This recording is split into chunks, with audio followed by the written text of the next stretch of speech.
Alright, so I warmly welcome you to this presentation. I brought you this question which is specifically on excretion. We are discussing the kidney.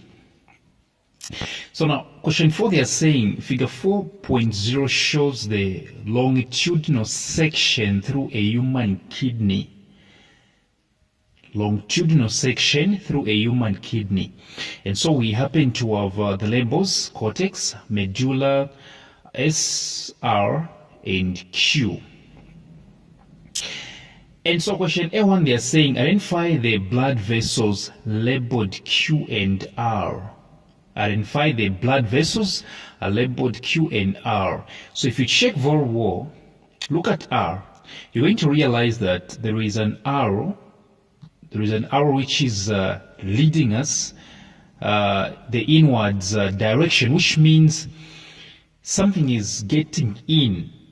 So Q is simply a blood vessel through which, a fluid or a substance uses to get in, and that substance should be blood.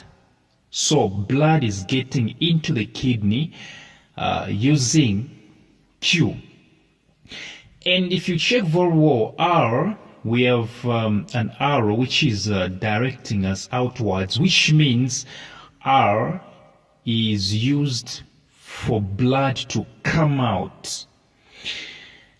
Q is definitely renal artery. Alright? Q is what? Renal artery. R is renal vein. Alright, R is renal vein. And as a bonus, I'll give you S. S is definitely ureter. This is through which urine travels to the urinary bladder. So S is definitely ureter. Now, let me talk about something, okay? Please come for my WhatsApp tuitions. Alright? If you can learn like this on YouTube, it simply means to say you can do better on WhatsApp.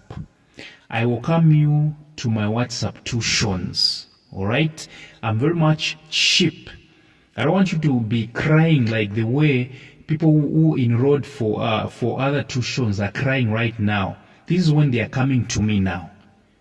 Alright? After they have failed the exams. This is when they are coming. Please, I don't want you to find yourself in the similar situation. Alright? Question A2, they are saying, state 2 waste substances that are likely to be present in the liquid. Observe the question. They are saying 2 waste substances that are likely to be present in the liquid which pass through the structure labeled S. Okay? State 2 waste substances that are likely to be present in the liquid which pass through the structure labeled S, which means state 2 waste substances which are present in the ureter, S. So the answer is let me say the answers are urea itself, urea and excess salt. Urea and excess salt.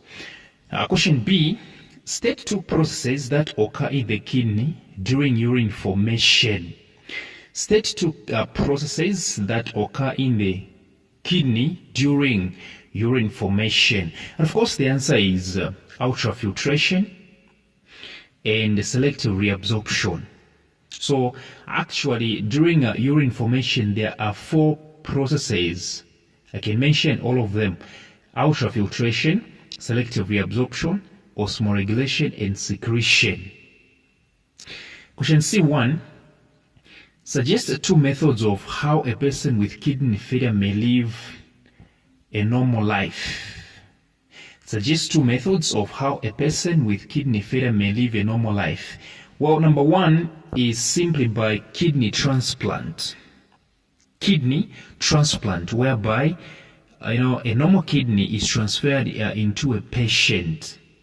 Let me say into the patient, the person in need of normal kidney.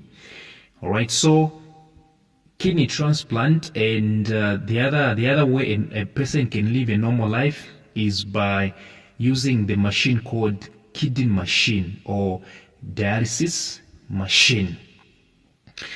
C2, they are saying, state the hormone that affects osmoregulation in the kidney. State the hormone that affects osmoregulation in the kidney. Of course, the answer is antidiuretic hormone. All right, antidiuretic hormone.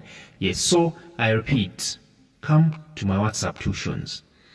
I don't want you to start crying in my inbox. You say, sir, no, I didn't do it. I wish I came in. Come for my WhatsApp tuitions. All right? Yeah.